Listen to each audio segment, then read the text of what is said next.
Broadcasting live from Houston, Texas, and around the world.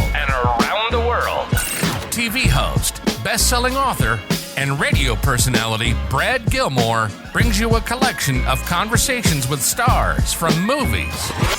Matthew McConaughey. Brad Gilmore. Mark Wahlberg. Hey, how are you? The one and only Sydney Sweeney joins us. Sydney, how are you? I'm good, thank you. How are you? Tom Hanks and Robin Wright in my favorite movie of the year. Guys, thanks so much for joining the show. Oh, thank you. Well, thank you. Jessica Alba and Lizzie Mathis. Ladies, thank you so much for joining me. Thank you. Kevin Costner joins us. Thank you so much. Thank you.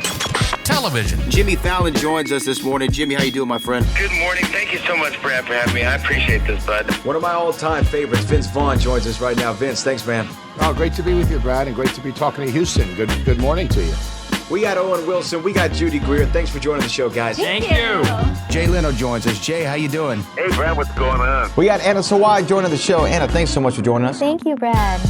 Music. Lola Monroe. Thank you. Thank you for having me. The legendary frontman of AC/DC, Brian Johnson, joins us right now. Brian, how you doing? Good morning, Brad. What looking to talking me funny, lad. Megan Trainor. Thank you so much, Brad. You're awesome. Paris Hilton, the infinite icon herself, is on the show. Paris, love the film. Thank you. I'm so proud of it. And more. This is The Collection. Now your host, The Boat. Brad Gilmore!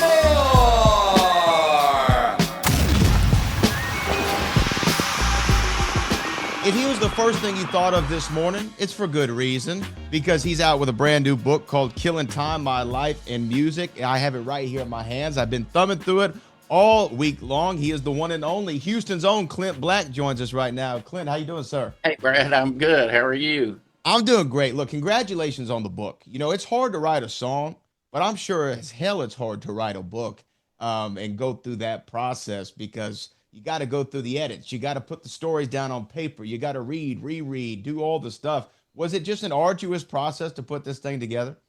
Well, one of the things that made it easier is it didn't have to rhyme. That helped.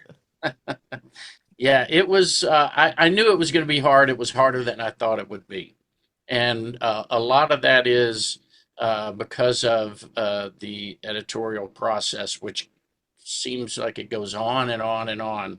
Okay, third pass. Okay, fourth pass. The writing of it was hard enough. You know, I was 10, 12 hours a day at the computer on my days off working on it, but then rereading it and finding the errors and then rereading it and getting the editor's notes, then getting the lawyer's notes, you know, either call this person and get permission or take it out of the book. And then recording the audio book, you know, that took about 5 days. Yeah, it's a long process to go through this stuff. And you know what? It's almost, I wonder, like, whenever you record a song, you go through the mix and the master, you get the demo done, you might change a vocal here or there. Maybe this needs a harmony. Maybe we need to change this lyric, change this word, what have you. And then sometimes during the process, I wonder, do you question, like, is this even good? Am I working on something that's even, you know, of value? Because you go through that kind of a analysis paralysis sometimes as a creator. I know it with songs. I know if I've written something that everybody's going to like, or I've written something that some people will like. When I'm making a record, I know what I have, and I've learned how to recognize the confusion there toward the end of the process, because I'm overexposed to the music, and it becomes a science project of getting everything in the right place at the right volume. And so I've learned to not look for the feeling I had when I knew I was onto something. With the book, I had help. I had Craig Shelburne doing research, questioning me, transcribing the documents so that I could go through it. And then I had a great editor at HarperCollins, Maddie Polari, the senior editor there. And I knew I would learn more about writing a book from her than, doing it by myself. So I listened, and I I did end up in that place you're talking about, though, at the end where I joked that I decided to believe people when they say it's good.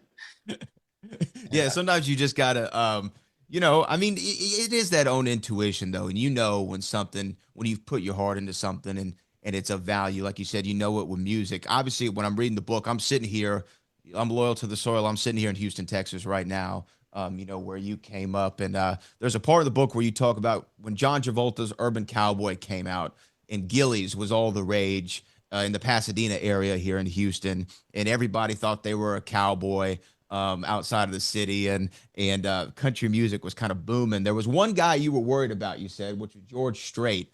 He was kind of coming up at the same time, I guess you were. And Yeah.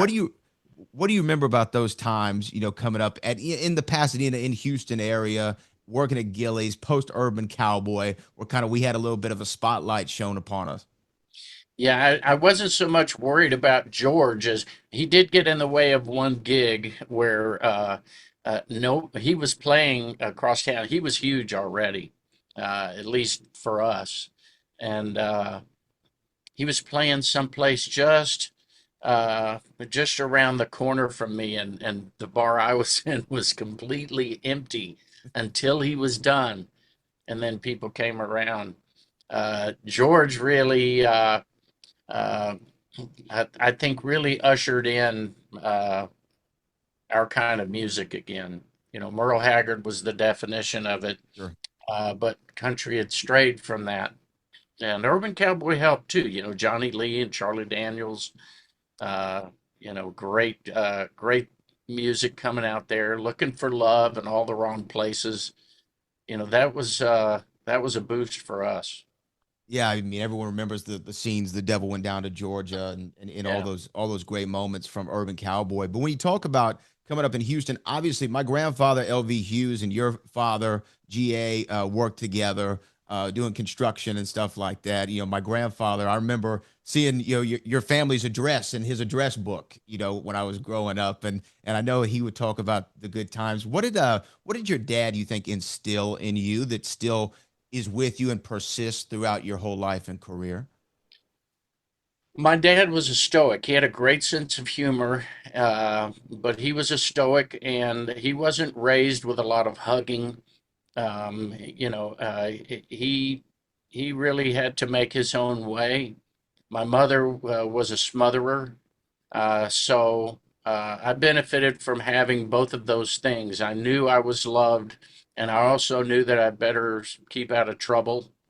If my mom threatened to tell my dad when he got home, that meant something. And we weren't going to get in trouble with dad. You could pester mom all you want. When dad said no, it was a no. And I think that's probably the best thing he could have done for me. His love of country music, and I talk in the book about thinking I was lazy, and the way he responded to that had a huge impact on my self-esteem. It still gets me to this day just thinking about the discovering that my dad was actually proud of how hard I was working despite my failures. That meant a lot. Well, obviously, from a certain generation, your father and my grandfather were, and And what was his name? LV Hughes. Yeah. Yep. My dad talked about him a lot.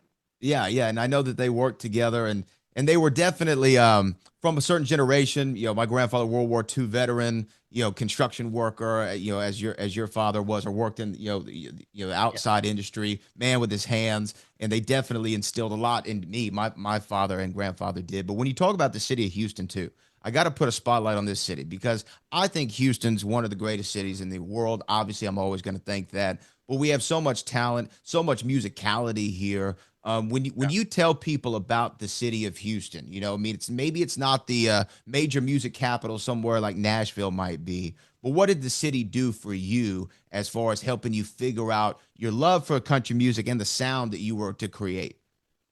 Yeah, that's usually what I talk about is what it did for me musically. You could play two places a night, 7 nights a week in Houston. Whether you were a soloist or you had a big band, the Texas scene in general, but Houston, you couldn't move to Austin and make more than $20 a night, but in Houston you could make 50. You know, it's big time, and I think, you know, it just gave you a place to go, like Instagram now or TikTok does now, where people can play their music and see how people react to it. It was the and along with that, you know, we had, you know, KIKK and KILT playing the best country music. We had KPFT playing the local stuff, Shake Russell, Dana Cooper, Johnny and Edgar Winter, you know, the stuff coming out of Austin, you know, from the Cosmic Cowboy scene, you know, before that really took to the mainstream. And we had the best rock station programmer, Bill Young, who would go on to direct a Better Man video, the Killin Time video, and he influenced the entire region with his programming. So we were getting the best of every area of music. I would say just shy of bluegrass. I didn't get it. I wasn't exposed to a lot of bluegrass come later. Well, again, Houston's full of a lot of musical influences. Obviously, for you, you talk about KPFT. That's just great to hear as well. And the book is called Killin Time: My Life in Music by Mr. Clint Black. Clint, honored to speak to you this morning, sir. Congratulations on the book and success and all your success. Thanks, Brad. Good to see you.